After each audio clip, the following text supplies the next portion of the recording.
내가 게이밍 노트북을 써보니까 성능은 되게 좋아서 쓰기가 너무 행복한데 여름이 되니까 너무 뜨거워서 거의 손이 익을 것 같은 그런 느낌이 나는 거야. 아무래도 노트북 사용할 때 가장 걱정되는 것 중 하나가 발열이긴 할 거야. 특히 요즘 여름이기도 하니까 노트북뿐만 아니라 모든 전자기기가 높은 온도에 오랫동안 노출되면 수명에 조금 악영향이 갈 수밖에 없긴 하거든. 노트북 같은 경우는 쿨링 설계가 성능하고도 직결돼 있단 말이야. 그만큼 중요하게 볼 수밖에 없는 요소란 말이지. 그래서 그만큼 노트북의 발열 설계 평가라는 게 노트북을 평가할 때 되게 중요한 요소이긴 한데, 가끔 가다 보면 노트북을 그냥 손으로 만졌을 때 그냥 뜨거 해가지고 이거 발열이 너무 심하다 뭐 이렇게 평가하거나, 노트북 CPU가 90도인데 이거 완전 불판이네 이렇게 그냥 단순하게 평가해버리는 경우가 되게 많단 말이야. 그래서 노트북의 발열 설계를 평가할 때 어떤 요소들을 봐야 되는지, 그리고 노트북이 무조건 뜨겁다고 해서 쿨링 설계가 안 좋다고 속단을 하면 안 되는 이유가 뭔지, 요거에 대해서 한번 얘기를 해볼까 싶어. 내가 가장 궁금한 건 이렇게 노트북이 뜨거워져도 노트북 수명에 문제가 없는가? 기본적으로 난 없다라는 기조이기는 한데, 뭐 이것도 세부적으로 좀 따져봐야겠지. 일단 노트북의 발열이 수명에 영향을 끼칠 수 있는 요소가 뭔지 한번 좀 얘기해 볼 건데, 가장 먼저 생각나는 발열로 인한 불량이 냉납 현상이라는 게 있을 거야. 메인보드에 보게 되면 이렇게 작은 칩이라든지 이런 것들이 있잖아. 이게 납땜으로 고정이 돼 있는데, 높은 온도에 이게 오랫동안 노출돼 있다 보면은 납이 녹았다 붙었다 하면서 결국 납땜이 떨어져 나가는 거라고 보면 되거든. 그렇게 되면 칩이 이제 메인보드하고 접촉이 안 돼 버리게 되잖아. 그러면서 생기는 불량을 냉납 현상이라고 하는데, 이게 특히 2010년도 전후에 생산된 기기들한테서 좀 많이 보였었던 그런 불량이라고 보면 돼. 2010년 전후로 해가지고 노트북 말고도 다른 전자기기를 만드는 회사들에서 원래 납땜하는 재질의 납 함유량이 되게 많았거든. 중독하고 환경 파괴 여러 가지 이슈들 때문에 점점 이제 무연납으로 가게 됐거든. 무연납은 납 함량이 적은 납땜 재질이라고 보면 돼. 그런데 새로운 재질을 쓰면서 그걸 사용한 노하우가 좀 부족해서인지 그 시기 전후에 생산된 제품들이 납땜에 좀 문제가 많은 걸로 좀 나타나더라고. 그래서 정말 10년도 넘게 된 구형 노트북들에서는 냉납 현상이 좀 많이 보이기도 해. 노트북뿐만 아니라 이건 데스크탑 PC 부속품도 마찬가지야. 근데 내 개인적인 체감으로는 2015년 그 정도 이후에 생산된 제품들은 냉납 현상으로 인한 불량 사례를 찾아보기가 그렇게 쉽진 않거든. 그래서 그만큼 노트북 제조사들이 새로운 무연납을 다루는 노하우가 조금 생겼다라고 볼 수 있을 거고, 그리고 노트북 내부에 뜨거운 공기가 머물러 있는 시간을 최소화시키는 이런 설계력이 좋아졌다라고 보면 될 것 같아. 또 걱정할 수 있는 게 납땜 문제뿐만 아니라 어쨌든 기계에 열이 계속 가해지게 되면 그 손상이 올 수 있잖아? 그렇지. 특히 많은 사람들이 걱정하는 게 메인보드 전원부라든지 배터리 같은 이런 부속품들이 온도가 높아지면 수명이 줄어든다라고 얘기하거든. 그게 사실이기도 해. 논문 자료들을 찾아보면 리튬이온 배터리는 15도에서 40도로 구동하는 걸 권장하고 있고, 메인보드의 부속품들은 정확한 그런 데이터 같은 건 없는데 대체적으로는 80도 이하로 유지하는 게 좋다라는 의견이 많더라고. 그래서 내가 이 노트북을 CPU하고 GPU, SSD를 모두 100% 상태로 구동을 한 상태로 1시간 정도를 돌려봤거든. 그리고 나서 내부 온도를 여기저기 측정을 해봤는데, 배터리 기준으로 보면 30에서 35도, 메인보드는 좀 편차가 있지만 여기저기 재보면 40에서 45도, 심지어 CPU하고 맞닿아 있는 이 히트 파이프도 손으로 만져도 그냥 좀 따뜻하구나 라고 느낄 정도로 50도 정도로 측정이 됐거든. 그때 당시도 스트레스 테스트가 돌아가고 있었으니까 CPU가 90도에서 92도였단 말이야. 내부 온도는 생각보다는 안정적으로 유지가 된다 라고 볼 수 있을 것 같아. 근데 나는 당연히 손으로 만지면 되게 뜨거울 거라 생각했는데. 나도 생각보다 이건 온도가 낮더라. 한 그래도 70도는 될 줄 알았는데. 그러니까. 그리고 요즘 히트 파이프가 옛날엔 그냥 구리가 그대로 노출된 재질을 썼는데, 지금 보면 까만색이잖아. 단열 도료를 좀 코팅한 거라 보면 되거든. 딱 접촉면만 구리가 노출돼 있고 다른 데는 좀 단열이 돼서 여기 쿨링팬까지 가는 동안 열이 다시 메인보드로 확산이 안 되게 뭐 설계를 했다 보면 될 것 같아. 나는 디자인 때문에 검정색으로 칠한 줄 알았어. 물론 까만색이 더 이쁘긴 하지. 그래서 대부분 CPU가 막 90도 넘어가는데 너무 뜨거운 거 아니냐 이렇게 생각하는 경우도 많을 건데, CPU 모니터링 프로그램으로 보게 되면 이건 다이 내부에 있는 코어 온도를 측정한 거거든. 그래서 사실상 이 코어 온도가 밖으로 외부로 이렇게 100% 다 노출이 되는 건 아니라고 보면 되고, CPU 제조사들을 홈페이지 가보면은 최대 허용 온도가 기재가 돼 있거든. 그러니까 이게 제조사에서 허용한 온도 이상으로 올라간 일은 없다 이거지. 만약에 내부 온도가 높아져서 CPU가 그 정도 열받게 될 상황이면은 따라서 전력을 줄이거나 하는 스로틀링이 걸리면서 고장날 정도로 온도로 안 올라간다 라고 보면 돼. 고장은 나지 않겠지만 사용하는 사람이 좀 더운 날 쓰면 화가 날 수는 있겠네. 그렇지. 그래서 내부 온도가 CPU 코어 온도가 얼마나 높이 올라가냐 보다는 이게 사용자 손에 닿는 열감이 얼마나 심하냐, 아니면 팬 소음이 얼마나 심하냐, 이런 실제 사용성에 대한 평가도 좀 필요하다고 보면 되겠지. 물론 노트북이라는 것 자체가 이렇게 보면은 통풍구가 있잖아. 통풍구를 막아버리면 공기 순환이 안 되니까 당연히 안에서 뜨거운 공기가 계속 누적이 될 수밖에 없어. 그러면 어쩔 수 없이 메인보드 온도도 올라가게 될 거니까 그건 위험하다 볼 수 있겠지. 당연히 데스크탑이든 노트북이든 이 통풍구가 막힌 상태로 사용하면 안 되기는 해. 뭐 그거는 기본적인 거니까 뭐 노대로 치고. 나는 그렇게 써봤거든.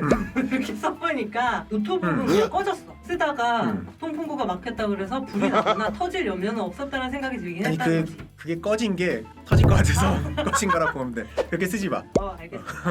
그러면 노트북이 하나가 최대 온도가 70도고 하나가 90도라고 치자. 그러면 어떤 노트북이 쿨링 설계가 좋은 걸까? 70도. 대부분의 상황에서 그렇긴 한데 항상 그런 건 아니야. 모든 CPU에는 권장 설계 전력이라는 게 있어. 그게 바로 TDP라고 일반적으로 말하는 건데 Thermal design power. 뭐 굳이 따지자면은 요 CPU가 요 정도 전력을 줬을 때 최적의 성능으로 아니면 기대되는 성능으로 구동이 됩니다 라는 수치거든.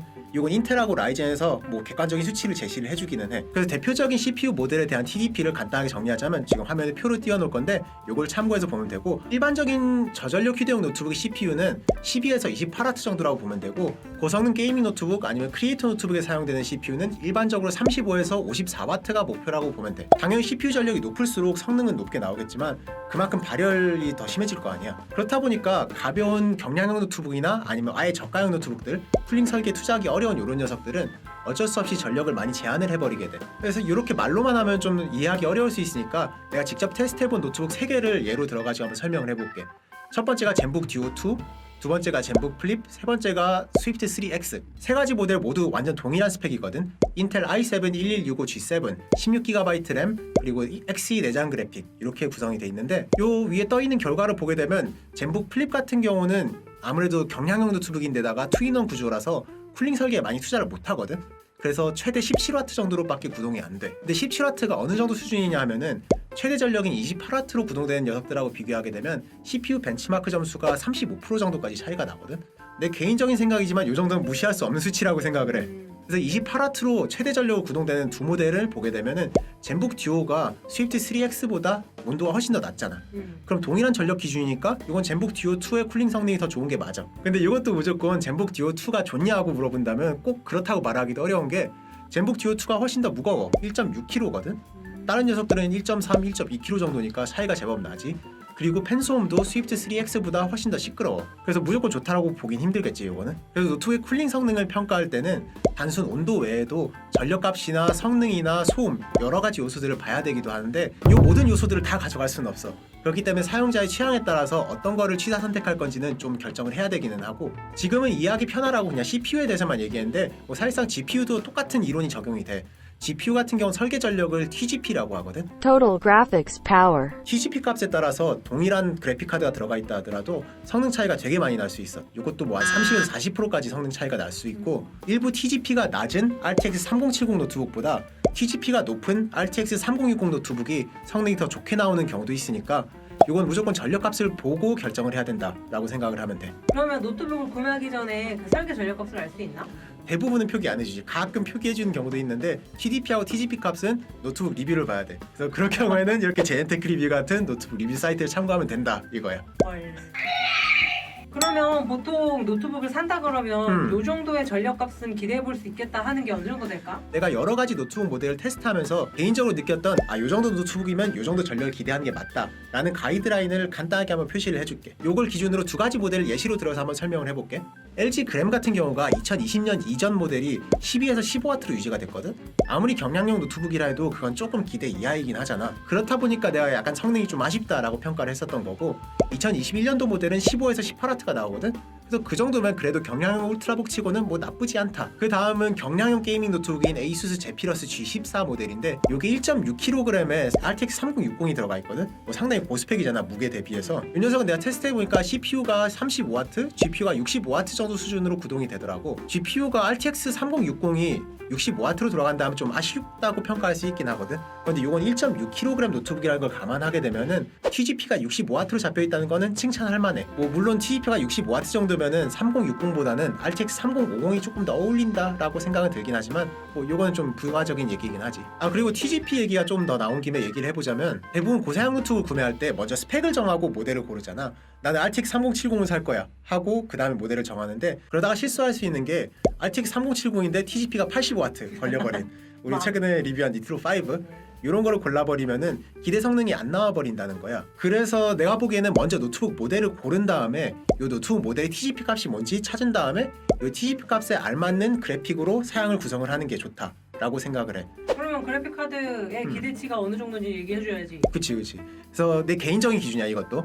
RTX 3050은 45에서 65W TGP가 돼 있는 녀석을 고르면 될 것 같고, RTX 3060은 80에서 90, RTX 3070은 110에서 140W 정도로 보는 게 맞을 것 같아. RTX 3080 같은 경우는 대부분의 노트북에선 감당하기 조금 힘든 그런 정도 고성능이니까 가성비의 영역을 좀 벗어났다고 보면 될 것 같고, 약간 비효율적이지만 돈을 많이 투자해서라도 조금이라도 성능을 더 높이고 싶은 이런 마니아들한테 어울리는 물건이라고 생각해. 근데 내가 지금 RTX 3060에 달린 노트북을 쓰고 있는데 그 제품의 TGP가 130W잖아. 그치. 그러니까 이 맥스치랑 그냥 쓸만한 정도의 TGP는 좀 다른 거 아닐까? 그렇기는 해. 그러니까 리전 5 프로 같은 경우가 TGP가 130 정도가 되니까 RTX 3070도 충분히 감당이 가능해. 그런데 충분히 감당 가능한 거는 더 낮은 스펙으로 구매해도 상관없어. 근데 TGP가 낮은 걸 고스펙으로 구매하면 문제가 생긴다 이거지. 그리고 마지막으로 평가해야 되는 게 소음이 있겠지. 소음도 사람마다 워낙에 개인 기준이 달라가지고 어떤 게 시끄럽다 어떤 게 조용하다 이렇게 말하기는 어렵긴 한데, 내가 개인적으로 기대하는 수치를 좀 말하자면은 저전력 휴대용 울트라북 같은 경우는 40dB 내외 정도를 기대하고, 고성능 게이밍 노트북이나 크리에이터 노트북은 50dB 정도. 그것보다 시끄러워지면 조금 사용하기 불편하다라고 느끼긴 하지만 이건 개인마다 편차가 조금 있을 거예요. 그래서 이번 영상이 조금 길고 지루한 내용이었을 것 같긴 한데 뭐 시청자분들이 잘 봐주셨을런가 모르겠다. 그래서 노트북 리뷰뿐만 아니라 각 커뮤니티에서 서로 어떤 게 더 좋다, 어떤 게 나쁘다라는 걸 평가할 때 노트북 쿨링 설계를 어떻게 평가할지에 대한 이런 기준점을 제시할 수 있는 영상이 됐으면 뭐 개인적으로 좀 좋을 것 같고, 이번 영상을 통해서 노트북의 메인보드 온도하고 코어 내부 온도하고는 다른 개념이다라는 거하고, 그리고 노트북의 온도만 보는 게 아니라 전력값도 꼭 같이 봐야 된다, 이 메시지만 전달이 돼도 난 충분히 만족할 수 있을 것 같아. 그럼 내 리전 5 프로는 괜찮은 거야? 너무 걱정 안 해도 돼. 그냥 손으로 만졌을 때 뜨겁다 뿐이지 내부는 알아서 잘 굴러가고 있으니까